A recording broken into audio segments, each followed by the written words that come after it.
আফ্রিকানরা আসলে কি খায়? ইঁদুর খায়। ইঁদুরটা এক একটা সাইজে 5-7 কেজি পর্যন্ত হয়। টুটের এই অংশটাকে কাটে, এই অংশটাকে কেটে টুটটা অনেক লম্বা করে ওটার মধ্যে একটা প্লেট ইউজ করে, ওটা তাদের একটা কালচার। আচ্ছা, আপনার ভিডিওতে আমি দেখলাম যে প্রচুর বাংলাদেশি, আপনি বিভিন্ন দেশে যান, তো দেখলাম যে অনেক বাংলাদেশি আছে ওখানে আছে। যেমন আমরা আসলে আমি নিজেও জানতাম না যে আফ্রিকার এইসব দেশেও বাংলাদেশিরা আছে। Mozambique, Somalia, Haiti, Ethiopia, Uganda, রুয়ান্ডাতে যে বাংলাদেশি আছে বা বাংলাদেশিরা যায় বা যাওয়ার প্রয়োজন সেখানে, এই বিষয়টা কিন্তু আসলে আমার খুব একটা জানা ছিল না। আই থিঙ্ক আমার মতো দর্শকদের ব্যাপারে নলেজ কম। আসলে ওখানে কেমন বাংলাদেশি আছে, আসলে তারা যায় কেন, কি করে ওখানে গিয়ে? আমি প্রথমে আফ্রিকার একটা ইনসাইট দিই। ইনসাইটটা হচ্ছে আফ্রিকা পুরো পৃথিবীর মধ্যে ওয়েলদিয়েস্ট কন্টিনেন্ট, মানে সবচেয়ে বেশি বিত্তশালী বলেন, সম্পদশালী বলেন, মহাদেশ 7টা বা 8টা, যে এর মধ্যে আফ্রিকাটা হচ্ছে সবচেয়ে বেশি। তো দেখা যায় আজকের যে উন্নত দেশগুলো, পৃথিবীর তো প্রাকৃতিক সম্পদে ভরপুর, তো উন্নত যে দেশগুলো তাদের যে টেকনিক্যাল নলেজগুলো, মডার্ন যুগের যে নলেজ বা তারা আইটি বা এই সেক্টরগুলোতে তাদের যে জ্ঞান, ওই জ্ঞানগুলোকে কাজে লাগিয়ে তারা সকলে নিজ নিজ দেশের ভূগর্ভস্থ যে প্রাকৃতিক সম্পদ সবগুলো উঠিয়ে মোটামুটি এক প্রকার শেষের দিকে আপনি শুনবেন যে সৌদি আরবের তেলের মজুদ অনেকটাই কমে এসেছে। এখন তারা ডিফারেন্ট ভাবে চেষ্টা করতেছে ইকোনমিটাকে ড্রাইভ করতে, বিভিন্ন জায়গায় ইনভেস্টমেন্ট করতেছে, বিভিন্ন এই টাইপের সেক্টরে। বিষয়গুলো শুধু সৌদি আরব বা মিডল ইস্ট না, আমেরিকা, ইউরোপ, তাদের মাটির নিচেও তো ছিল একটা সময়, কিন্তু ওগুলো ফুরিয়ে আসছে প্রাকৃতিক সম্পদগুলো। বাট এখনো পর্যন্ত আফ্রিকা মহাদেশের মানচিত্রের পরতে পরতে প্রত্যেকটা দেশের তলায় কোনো না কোনো রিসোর্স আছে, এবং সেটা আপনি কম্পেয়ার করতে গেলে পৃথিবীর অন্যান্য অনেক দেশগুলোর তুলনায় অনেক হিউজ। এই যে আজকের টেসলা, আর আজকের যে আইফোন, এইটা সম্পূর্ণটাই নির্ভর করে হচ্ছে ডিআরসি কঙ্গোর যে কোবাল্টের খনির উপর। পুরো পৃথিবীর মধ্যে 60% কোবাল্টের মজুদ আছে হচ্ছে ডিআরসি কঙ্গোতে। আর পুরো পৃথিবীতে যত ডায়মন্ড আছে তার 70% আছে শুধুমাত্র আফ্রিকার বতসোয়ানা এবং নামিবিয়া 2টা দেশ মিলে। Can you imagine? মাত্র 2টা দেশের মধ্যে 70% হীরা, ডায়মন্ড, ওয়ার্ল্ডের 70% ডায়মন্ড, এগুলো উত্তোলিত হয়ে গেছে তা না, এখনো মজুদ আছে। অর্থাৎ পুরো পৃথিবী যখন হাহাকার হবে তখন এই আফ্রিকারাই আলো দিবে। আপনি যখন এই যে লিথিয়াম, কোবাল্ট, গাড়ির ইলেকট্রিক গাড়ির প্রচলন আসতেছে সামনে, ইলেকট্রিক কারগুলোই সবচেয়ে বেশি জনপ্রিয় হয়ে আসতেছে ডে বাই ডে। তো এই ইলেকট্রিক গাড়িতে করে আপনি যে লাক্সারিয়াস জীবনটা লিড করব, ওটার যে র মেটেরিয়ালস বড় একটা অংশ আসতেছে এটা এই ডিআরসি কঙ্গো থেকে। এরকম কিছু ব্যাপার স্যাপার। আর সোনার যে মজুদ বর্তমানে পুরো পৃথিবীতে সবচেয়ে বেশি আছে আফ্রিকায়। অর্থাৎ এগুলো হচ্ছে মানে পুরো রত্নে ভরা একটা মহাদেশ, ধন ভান্ডার ভরা একটা মহাদেশ। তো এখন এই আফ্রিকা মহাদেশটাকে আসলে ড্রাইভ করতেছে বা এই পুরো মহাদেশটাকে নেতৃত্ব দিচ্ছে ফার্স্ট ওয়ার্ল্ড কিছু কান্ট্রি। আর ওই কান্ট্রিগুলো চায় না যে বিশ্বের অন্যান্য দেশে বা অন্যান্য কোনো পরাশক্তি এসে এই দেশগুলোতে দখল নিক বা এই দেশের যে ফিউচার নিয়ন্ত্রণ নিক, এই ব্যাপারটা তারা চায় না। তো এই ক্ষেত্রে দেখা যায় আপনি যে বললেন আফ্রিকা সম্বন্ধে আপনি যদি কোনো খবর পেয়ে থাকেন, ডেফিনেটলি কোনো না কোনো বাংলাদেশি খুন হয়েছে এটাই পান। কারণ ওইখান থেকে দেওয়ার মতো খবর দেওয়ার মতো অন্য কেউ নাই। বাংলাদেশি ব্যবসায়ীরাই আছেন, অ্যান্ড আপনাকে যে খবর দিবে তাদের মধ্যে যে দুর্ঘটনাটা ঘটতেছে ওই দুর্ঘটনাটার খবরটাই আপনি পর্যন্ত আসে। আর ঠিক সেমভাবে পশ্চিমা মিডিয়া বলেন, পুরো ওয়ার্ল্ডের যে টপ লেভেল যে মিডিয়াগুলো যেগুলো পুরো পৃথিবীকে চিত্রায়িত করে, তারা আসলে আফ্রিকাটাকে এভাবেই চিত্রায়িত করে যেভাবে আপনি শুনি। বুর্কিনা ফাসো একটা দেশ আছে, আপনি শুনেছেন কিনা জানি না, ইব্রাহিম ট্রাওরে নামটা হয়তো বা শুনেছেন।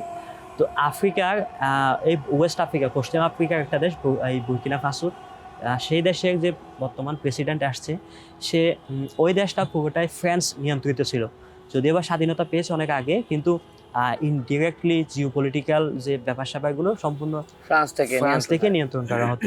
এই প্রেসিডেন্ট এসে ফ্রান্সের ফ্রান্স যে ইনফ্লুয়েন্সগুলো সবগুলো খুব শর্ট একটা সময়ের মধ্যে একটা আলটিমেটাম বা একটা ডেডলাইনের মধ্যে দিয়ে সবাইকে বিতাড়িত করছে যে এত ঘন্টার মধ্যে all friends must out from my country, এরকম একটা ব্যাপার। তো যে ওই দেশটার মধ্যে যে স্বর্ণের মজুদগুলো, ডায়মন্ডের ব্যাপার স্যাপারগুলো, কৃষি যে রিসোর্সগুলো, এগুলো সব কিছুর নিয়ন্ত্রণ সরকার নিজেই নিল এখন। তো দেখা যায় এখন বিদেশি কোনো ইনফ্লুয়েন্স নাই। আমি আমার মতো করে যখন যাকে আমাকে ইনফ্লুয়েন্স করতে বিদেশিরা আসতেছে না, বিদেশি থেকে আমি অ্যাপয়েন্ট করতেছি টু ডু দিস প্রজেক্ট, এরকম কিছু ব্যাপার স্যাপার। যেমন সে রাশিয়ার সাথে রিসেন্টলি কোলাবোরেশনে যাচ্ছে, গোল্ড মাইনিংয়ের ক্ষেত্রে সাউথ আফ্রিকার কিছু কোম্পানির কাছে যাচ্ছে। অর্থাৎ তার যে স্বর্ণের মজুদ এটা তার নিজের হাতে, নিয়ন্ত্রণটা তার হাতে।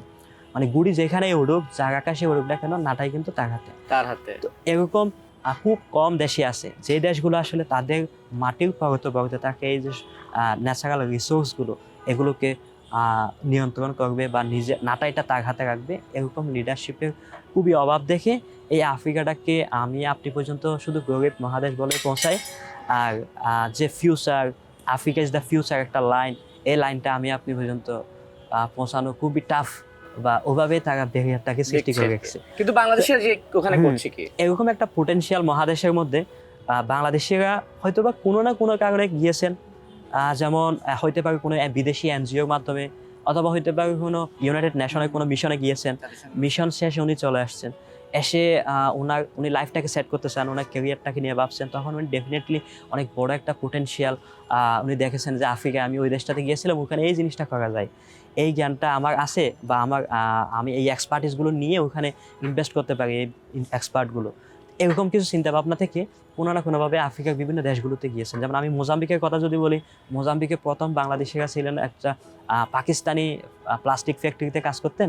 তো ওই পাকিস্তানি প্লাস্টিক ফ্যাক্টরিটা একটা বিজনেস স্থাপন করলেন মোজাম্বিকে গিয়ে, ওইখানে এই দুজন বাংলাদেশি বা একজন বাংলাদেশি ছিলেন। তো দেখা যাচ্ছে ওইটার পাশাপাশি অনেক অপরচুনিটিস পড়ে আছে। ওনার বাইকে নিলেন, আত্মীয় স্বজনকে নিলেন, পাড়া প্রতিবেশী। সে 1990 সাল থেকে আজকে 2026 সাল, এই মোটামুটি 30-35-40 বছরের মধ্যে 10-15 হাজার বাংলাদেশি ওই দেশটাতে গেলেন। একইভাবে এনি হাও প্রথম দিকে কেউ একজন গিয়েছেন, অ্যান্ড ওই অপরচুনিটিগুলো উনি দেখেছেন, অ্যান্ড ওগুলো এক্সপ্লোর করার জন্য মোটামুটি বাংলাদেশে একটা কমিউনিটি যাচ্ছেন। আর রিসেন্টলি বাংলাদেশিরা বিশেষ করে আফ্রিকায় বিজনেসে নিযুক্ত আছেন, অনেক বড় বড় বিজনেসগুলো বাংলাদেশিরা হ্যান্ডেল করে থাকেন। আর কৃষিতে অনেক বেশি ইনভেস্টমেন্ট বাংলাদেশে যাচ্ছে আফ্রিকার প্রায় দেশগুলোতে, বিশেষ করে পূর্ব আফ্রিকান দেশগুলোতে। আপনি এখানে দেখা যায় আফ্রিকার প্রায় দেশগুলোতে হয় কি, আমি যে মোজাম্বিকে গিয়েছি, মোজাম্বিকে আমার যে শহর ছিল নিকটবর্তী সিমুই শহর, আমি বিল্ডিং দেখছি 3 বছর পরে গিয়ে। মানে এর আগে কোনো বিল্ডিং ছিল না, মানে দেখিনি, আমার ডে টু ডে লাইফের মধ্যে বিল্ডিং আমি দেখি নাই, 2 তলা বিল্ডিং আমি দেখি নাই। যেই গ্রামে, যে এলাকায়, যে জেলা শহরে আমি ছিলাম, সব জায়গায় দেখেছি শুধু 1 তলা বাড়ি বা ডুপ্লেক্স বাড়ি অথবা টিন শেড বাড়ি, এরকম। তো বিল্ডিংও যে হয় এটা দেখতে আমার 3 বছর লাগছে। তো এটা দ্বারা আমি এটা বোঝাতে চাচ্ছিলাম যে মানুষের বসতির ঘনত্ব এত কম, প্রতি বর্গ কিলোমিটারে 50-60 জন, 100-150 জন মানুষ বসবাস করে, যেখানে আমাদের দেশে মনে হয় কত 2-3 হাজার বা এরকম কাছাকাছি। ঢাকা সিটিতে তো আরো বেশি, 20,000 বা এরকম একটা ব্যাপার। তো মানুষের ঘনত্ব কম, কৃষি জমি পড়ে আছে হাজার হাজার কিলোমিটার, শত শত কিলোমিটার জমি, উর্বর জমি, যেই জমিতে এখনো সার পড়েনি, কোনো কীটনাশক মানে চাষই হয়নি পৃথিবী সৃষ্টির পর থেকে, ওই জমিতে এত উর্বর জমিগুলো এখানে পড়ে আছে। দেখা যায় আপনি 10,000 acre, 20,000 acre, lakh lakh acre জমি আপনি পাচ্ছেন। তো আফ্রিকায় আসলে বর্তমানে এটা অনেকটাই টাইম ট্রাভেল করার মতো একটা ব্যাপার। আফ্রিকা মহাদেশ, আপনি যদি অতীতে ফিরে যেতে চান, আপনি আফ্রিকা চলে যেতে পারেন। আজকে বাংলাদেশের গুলশান বনানীতে অনেকে ভাবে না, শিট আমার দাদা ছিল অমুক সময়ে এত বছর আগে ওখানে ছিল, 50 টাকা 100 টাকা দিয়ে জমি কিনতে পারতো গুলশানে, তাকে এই কাজটা করলো না। এখন 50,000 টাকা জমি কেনা যাবে নাকি আরো কম দাম? আরো কম দামে আপনি কিনতে পারবেন। মানে এটা বোঝাতে চাচ্ছি আজকে যে বাংলাদেশে গুলশান বনানীর মতো জায়গাগুলো যে এমন পশ হইলো, ঠিক সেম বিষয়টা আগামী 10-15-20 বছর, 50-60 বছর পরে গিয়ে আফ্রিকার বিভিন্ন দেশগুলোতে হবে। মানে এখন নাই, বাট হবে। তো ঠিক সেম ভাবে আজ থেকে 100 বছর আগে যদি কেউ একজন গুলশানে এসে, যে যিনি সেটেল হয়েছেন, ওনার আজকে কি অবস্থান, আফ্রিকাতে এখনো সেই সুযোগটা আছে। আপনার মডার্ন এই যুগের জ্ঞানটাকে নিয়ে আপনি খুব ওখানে ইনভেস্টমেন্ট করা যায়, বিভিন্ন সেক্টরে, গার্মেন্টস বলুন, এগ্রিকালচার বলুন, চাইলে বাংলাদেশিরা গিয়ে সেখানে ইনভেস্টমেন্ট করতে পারে, বাই গভর্নমেন্ট থ্রু অলসো। হ্যাঁ, ঠিক আছে। একটা জিনিস, আপনি সোমালিয়া গিয়েছিলেন, রাইট? হ্যাঁ, সোমালিয়া। আমরা তো সোমালিয়া বলতে বুঝি হচ্ছে জলদস্যু। হ্যাঁ, এই যে ধরতে পেরেছেন, জলদস্যু। আপনি সেই জলদস্যু একটা দেশে গিয়েছেন, ওখানকার মানুষকে আসলে জলদস্যু সবাই এমন? পুরো দেশের মধ্যে হয়তো বা 0.0001% হয়তো বা জলদস্যুর সাথে জড়িত। আর এটা জলদস্যু হওয়ার পিছনে অনেক লম্বা একটা হিস্ট্রি আছে, ওইটা অন্য একদিন বলবো না। মানে তারা বাধ্য হয়েছে জলদস্যু হতে, যে কয়জন হয়েছেন, তো এরকম কিছু ব্যাপার। আর আপনি যদি আমাকে জিজ্ঞেস করেন এই পর্যন্ত সবচেয়ে বেশি অতিথি বা আতিথেয়তা আপনি কোন দেশে পেয়েছেন এই 14-15টা দেশের মধ্যে, আমি ডেফিনেটলি পেয়েছি সোমালিয়ায়। আচ্ছা। সোমালিয়ায় আমি একজন বাংলাদেশ থেকে পড়াশোনা করে যাওয়া একজন ডাক্তার, আপনি হয়তো শুনে থাকবেন এখানে অনেক প্রাইভেট ইউনিভার্সিটিগুলোতে সোমালিয়ান অনেক স্টুডেন্টস আছে, নাইজেরিয়ান বা আফ্রিকান অনেক দেশে, নাইজেরিয়া থেকে বেশি আছে, নাইজেরিয়া, কেনিয়া। কিন্তু সোমালিয়ান অনেক বড় একটা কমিউনিটি বাংলাদেশে আছেন, পড়াশোনা করে থাকেন বিভিন্ন ইউনিভার্সিটিগুলোতে। সেরকম একজন যিনি বাংলাদেশে প্রায় 8 বছর পড়াশোনা করেছেন, উনি এখন ওনার দেশে ফিরে গিয়ে ডাক্তারিতে পেশায় আছেন। তো বাংলাদেশে থাকা অবস্থায় বাংলাদেশের মানুষের যে আন্তরিকতা উনি পেয়েছেন, সেই পুরো 8 বছরের আন্তরিকতাটা আমাকে 1 সপ্তাহে ঢেলে দিয়েছেন। বলে আমি এই সুযোগ আর পাবো না, তুমি একজন বাংলাদেশি হিসেবে আমি বাংলাদেশ থেকে পাওয়া যে আন্তরিকতা এটা আমি তোমাকে দিতে চাই। এনি হাউ তো উনি ওনার সর্বোচ্চটা দিয়েছেন। একজন লোকালের কাছ থেকে আমি অন্য কোনো দেশে এত অতিথিপরায়ণ আন্তরিকতা বা এত ভালোবাসা আমি পাইনি, সোমালিয়ার মানুষের কাছে পেয়েছি। আর সবচেয়ে ধরুন যদি প্রশ্ন করি নেগেটিভ ইস্যু, যে সবচেয়ে অতিথি পরায়ণ নয়, মানে আপনার কাছে মনে হয়েছে যে এই দেশে কেন আসলাম? হ্যাঁ, এটা এটা কোন জিবুতি। দেশ? জিবুতি জিবুতি। কেন জিবুতি এখানকার হচ্ছে- মানুষ সাপোর্টেবল না? সেরকম না, মানুষের কাছে যে যাবো ওই সুযোগটাই তৈরি হয়নি। কেন? এটাকে বলা হয় থাকে ওয়ার্ল্ডস মোস্ট মিলিটারাইজড কান্ট্রি। আচ্ছা। পৃথিবীর মধ্যে সবচেয়ে বেশি সামরিক ঘাঁটি থাকা একটা দেশ হচ্ছে জিবুতি। খুবই ছোট্ট একটা দেশ। ওখানে চাষাবাদ হয় না বললেই চলে, এরকম ব্যাপার। লবণাক্ত মাটি, কিন্তু ওইটা যে জিওগ্রাফিক্যাল যে লোকেশন, ওইটা খুবই স্ট্র্যাটেজিক একটা লোকেশন। আপনি সুয়েজ কালের দিকে যাওয়ার পথে এশিয়া এবং ইউরোপের মাঝখানে মোটামুটি একটা কানেক্ট করে। ইয়েমেন আর জিবুতির মাঝখানে একটা বাবেল মানদেব কি বলে এটা কি, মানে এরকম একটা ক্যানেল গিয়েছে আর কি। ওই জায়গাটাতে এই জিবুতির অবস্থান হওয়ার কারণে দেখা যায় বিশ্বের যত পরাশক্তি, আমেরিকা, চীন, জাপান, ইভেন চীনের প্রথম সামরিক ঘাঁটি তা ওই দেশে। ইন্ডিয়া, ইতালি, ফ্রান্স, জার্মান, এরকম দেশগুলোর সামরিক ঘাঁটিটা ওখানে। মানে এক দেশে এত দেশের সামরিক এক দেশে ঘাঁটি? প্রায় 8-10টা দেশের সামরিক ঘাঁটি। আচ্ছা। ওইটা মেইনলি তারা আফ্রিকাকে কন্ট্রোল করার জন্য হতে পারে। অ্যান্ড ওইখানে যে ট্রেডটা হয়, শিপিং ট্রেড, পুরো ওয়ার্ল্ডের 10% শিপিং ট্রেড হয় ওই ক্যানেলটা দিয়ে। তো ওইটাকে কন্ট্রোল করার জন্য পাশে সোমালিয়ানদেরকে জলদস্যু হিসেবে ওয়ার্ল্ড ওয়াইড পরিচয় করা দিয়ে সোমালিয়া থেকে যে বিশ্ব বাণিজ্য রক্ষা করার জন্য এরকম একটা, মানে এরকম অনেক বাহানা দিয়ে আচ্ছা, anyhow ঠিক আছে, তারা settle। আমি ধরলাম যে ওখানে হচ্ছে আপনার অনেকগুলো দেশে ঘাঁটি আছে, মিলিটারি হ্যাঁ, আছে, তো হ্যাঁ। ও দেশের মানুষের স্বাধীন নাগরিকত্ব নাই বা স্বাধীন চলাচলের সবকিছু আছে। স্বাধীনতা তো নেই? আমি যে একজন টুরিস্ট হিসেবে আমি ওয়েলকামিং হই না ওই দেশটাতে। আচ্ছা। ইমিগ্রেশনের কাছ থেকে আমি বাঙালি বলে আমাকে ট্রল করা হয়েছিল পুরো, মোটামুটি তার সাথে অনেক কেন? রীতিমতো ওরা বাংলাদেশি, ওরা কি বাংলাদেশ থেকে খুব উন্নত? উন্নত ব্যাপারটা ওরকম না। আমরা বাংলাদেশিরা হয়তো বা তাদের সাথে একটু ডিফারেন্ট ভাবে পরিচিত, বা ডিফারেন্ট পরিচয় হয়তো আমরা ওখানে গিয়ে প্রেজেন্ট করে আসছি এনি হাউ, যার কারণে বাংলাদেশিদেরকে একটু ডিফারেন্ট ভাবে দেখে। দেখেই আমার পাসপোর্টটা দেখে তারা পাশাপাশি একজন বাঙালি বলে মানে হাসি ঠাট্টা করছিল। পরে আমি তার সাথে মোটামুটি একটু অ্যাগ্রেসিভ হয়ে গিয়েছিলাম। আমি সহজেই রাগান্বিত বা রাগ দেখায় না বিদেশের মাটিতে। তো সে ইমিগ্রেশন অফিসারের সাথে তর্কে যাওয়ার জন্য আমাকে ডিপোর্ট করে দিবে, দেশে এন্ট্রি দিবে না, এরকম একটা ব্যাপারে চলে গিয়েছিল। কারণ আমার জাতিসত্তা নিয়ে সে ট্রল করতেছিল, আমি ওটা নিতে পারছিলাম না। তো প্রথমে আমি একজন টুরিস্ট হিসেবে ওয়েলকামড আমি হইনি ওই দেশে গিয়ে। মারাত্মক এক্সপেন্সিভ, টুরিস্ট ফ্রেন্ডলি দেশ না, কারণ ওই দেশটা প্রতি বছর শত মিলিয়ন ডলার আয় করে হচ্ছে যাদের দেশটাকে ভাড়া দিয়ে। হ্যাঁ, বলা হয় তাকে জিবুতি র্যান্ট ইটসেলফ, সে নিজেকে ভাড়া দেয় এমন একটা দেশ। তো এই যে সামরিক বেসগুলো ভাড়া দিয়ে যে আর্নিংটা হয়ে থাকে এগুলো অনেক হিউজ, যার কারণে টুরিস্ট ফ্রেন্ডলি না। বাট টুরিস্ট আসলে আসুক, না আসলে নাই, মানে ওদের ইনকাম আছে, এই টাইপের। তো তুমি আসলে কি আসলে, আই ডোন্ট কেয়ার, আমার ইনকাম আছে। আছে। দেশটা কি উন্নত? ঘুরেছেন তো পরে? না, দেশটা অত উন্নত না, বা ডেলে সাজানো না। মোটামুটি জিবুতির দেশটা, রাজধানী হচ্ছে জিবুতি সিটি। ওই জিবুতি সিটির মধ্যে যতটুকু মানুষ বসবাস করে তার আশেপাশে কিছু জায়গা, দ্যাটস ইট। তো মানুষের কাছে যে আমি পৌঁছাবো, অন্তত যে কয়জন পাইছি, হ্যাঁ ভালোই পাইছি। মানে নেগেটিভ, মানুষের পার্সোনালি কোনো নেগেটিভ ইমপ্রেশন বা নেগেটিভ এঙ্গেজমেন্ট হয়নি। ও যা হয়েছে পজিটিভ, বাট লিমিটেড ছিল। আমি একজন টুরিস্ট হিসেবে আমার অ্যাক্সেসটা লিমিটেড। একজন ইউটিউবার হিসেবে আমি ক্যামেরা তুলতে পারবো না, মোটামুটি এরকম একটা ব্যাপার। তো ক্যামেরা ফ্রেন্ডলি দেশ না। তো আমার মনে হয়েছিল কেন আসলাম এই দেশটাতে, জিবুতিতে। প্রতিদিন দেখা যায় পার নাইট $50-60 হচ্ছে মিনিমাম ভাড়া, যেটা আমাদের দেশে 500-600 টাকা হোটেল, ওই সেম হোটেল ওই দেশে প্রায় 7-8 হাজার টাকা মিনিমাম ভাড়া। তো আমি অ্যাজ এ ইউটিউবার আমি কোনো ভিডিও করতে পারবো না, what should I do here, এরকম একটা ব্যাপার। মানে মোটামুটি বলা যায় বন্দি ছিলাম। বাধ্য হয়ে আমাকে 5 দিন থাকতে হয়েছিল নেক্সট দেশে যাওয়ার জন্য।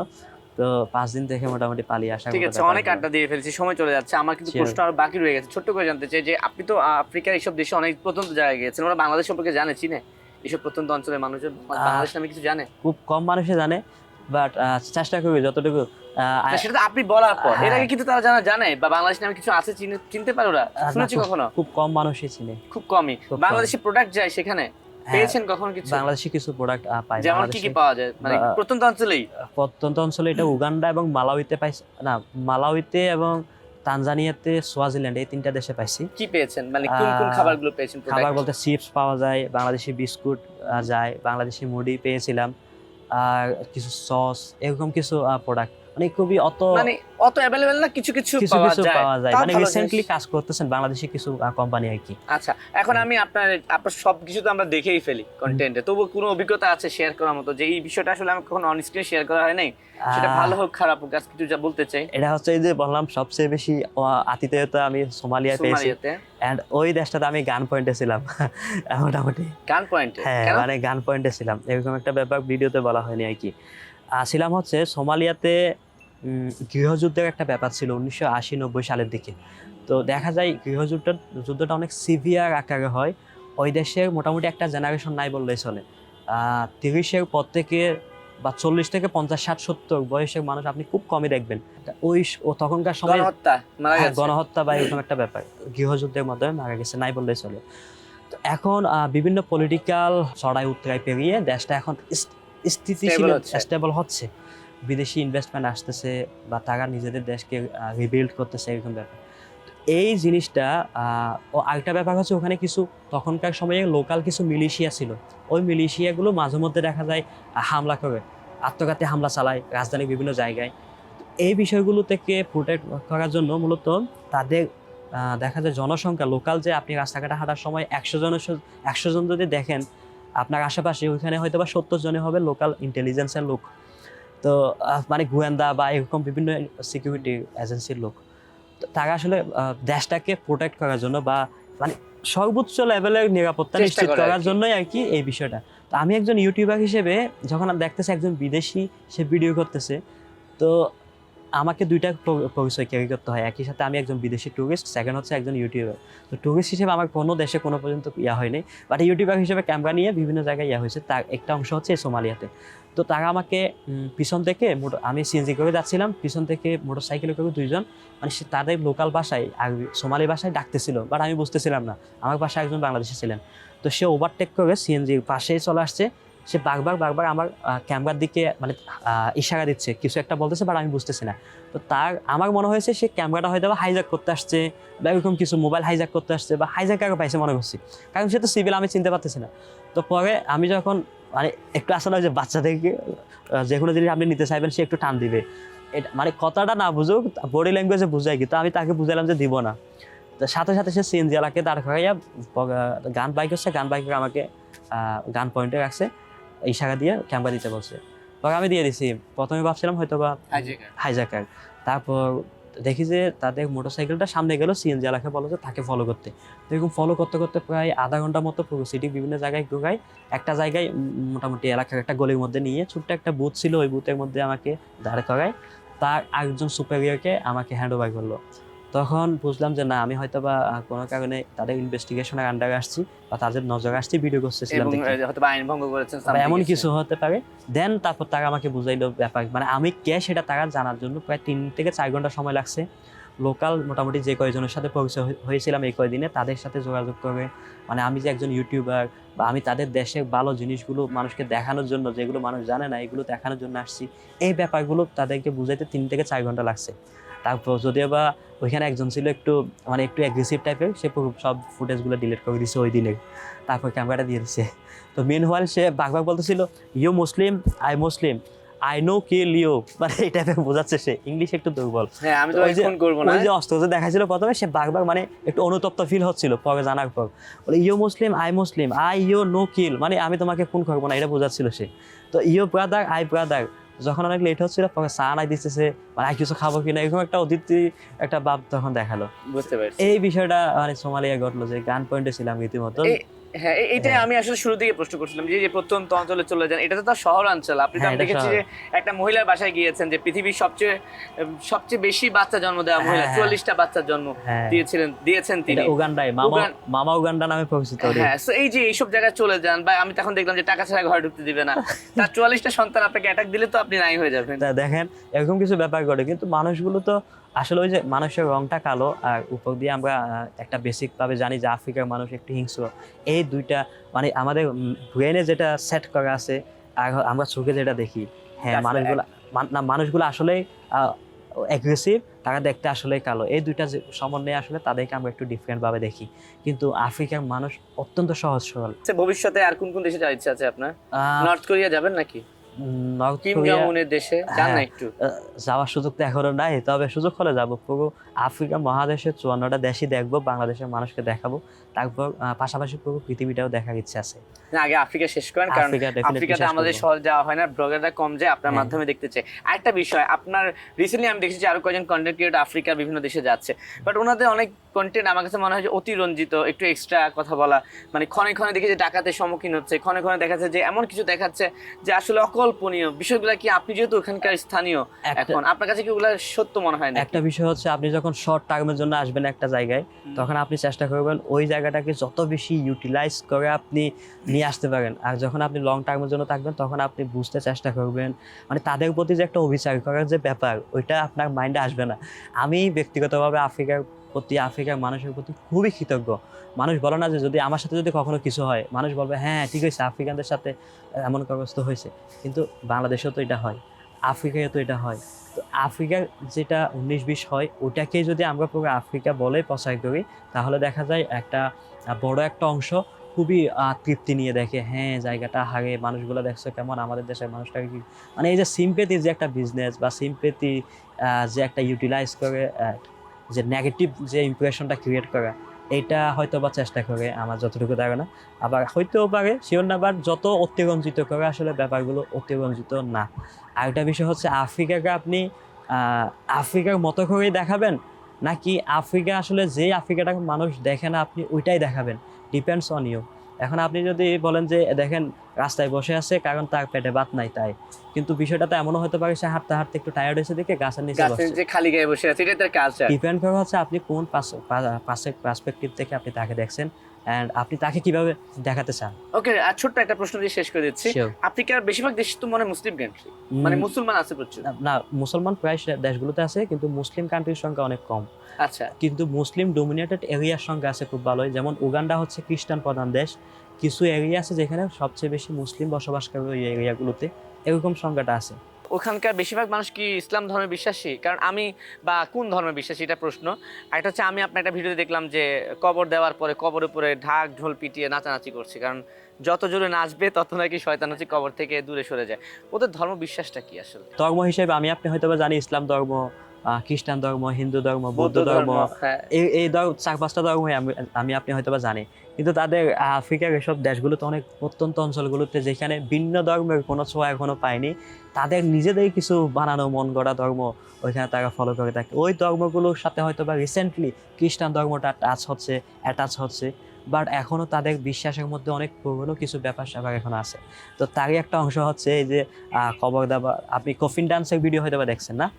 কফিন ডান্স হচ্ছে একটা ফানি ভিডিও, নাইজেরিয়া বা এরকম একটা দেশে কফিন নিয়ে ডান্স করে, ওটা তাদের কালচার। আমি আপনার কাছে একটা ফানি মিম বা ভিডিও, ওটা তাদের কালচার।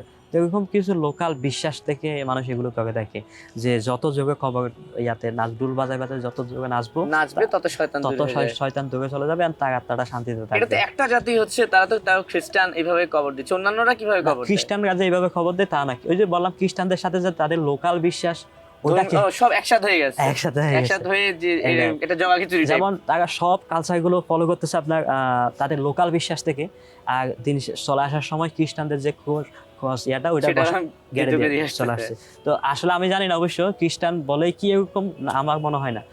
লোকাল যে বিশ্বাস সেটা দেখে মেনলি একটা জাতির আমি কবর দেওয়া দেখলাম, অন্যান্য কি আছে নাকি? অন্যান্য এমন থাকতে পারে অনেক। আচ্ছা, দেখেননি আপনি? আমি দেখিনি, আমি আমার গ্রামের পাশে ছিল তো সেই সুবাদে দেখা, এরকম অনেক থাকতে পারে। আপনাই তো বা কারো একটা ভিডিও দেখেছিলাম যে রক্ত খায় বিয়ের দিন, দুধ চিনি মিক্স করে খাচ্ছে, এমন কিছু। এটা জাতিগত জাতি। আফ্রিকা ওই যে বললাম 54টা মহাদেশ, একটা মহাদেশে 54টা দেশ, তো 54টা দেশে দেখা যায় কত শত শত হাজার হাজার জাতি, এক এক জাতির এক এক ইয়া। ঠিক সেম ভাবে উগান্ডার, আমি একজ্যাক্ট জানি না জাতিটার নাম, এরকম 2-1টা জাতি আছে, গোত্র আছে, তাদের কালচার বা ফুড কালচারের মধ্যে গরুর রক্তটা এরকম কারামুজা মেবি জাতিটার নাম। আমি খেতে দেখিনি, তবে খায় এটা আমি জানি। ঠিক আছে সাহেব, অনেক আড্ডা দিয়েছে, শেষমেশ বলতে চাই যারা আপনার কন্টেন্ট ভালোবাসে তাদের উদ্দেশ্যে কিছু বলার থাকলে সোজা ক্যামেরা দিকে তাকে বলে দিন। এতক্ষণ দেখার জন্য, এই গল্পগুলো শোনার জন্য অনেক অনেক ধন্যবাদ। যারা আমাকে ভালোবাসেন, ভালোবাসাটা দিয়ে যাবেন, অ্যান্ড আপনাদের ভালোবাসার যে মর্যাদা এটা আমি রাখার চেষ্টা করবো ডেফিনেটলি। অ্যান্ড আপনাদেরকে এই অদেখা আফ্রিকাটাকে খুবই কাছ থেকে ডেফিনেটলি আরও দেখাবো। পাশাপাশি এই অদেখা পৃথিবীটাকেও নিজে দেখবেন, আপনাদের পর্যন্ত পৌঁছানোর চেষ্টা অব্যাহত থাকবে ইনশাল্লাহ। তানভীর ভাই, আপনাকে অনেক অনেক ধন্যবাদ। ঠিক আছে সাহেব ভাই, ভালো থাকবেন। আর দর্শক, এতক্ষণ আড্ডা ছিলাম সাহেব ভাইয়ের সঙ্গে। তিনি আফ্রিকার প্রায় 14টি দেশ ঘুরেছেন, এখনও অনেক দেশ ঘোরা বাকি। আমরা তার মাধ্যমে এই আনসিন আফ্রিকাকে মানে দেখতে চাই আরও ভালো করে বিশদভাবে। আফ্রিকা নিয়ে যে ভুল ধারণা আছে সেই ভুল ধারণাগুলো আমাদের ভেঙে যাক, আশা করি সেটাই তিনি করে যাবেন। তো যে যেখানে থাকবেন ভালো থাকবেন এবং সময় টেলিভিশনের সঙ্গে থাকবেন।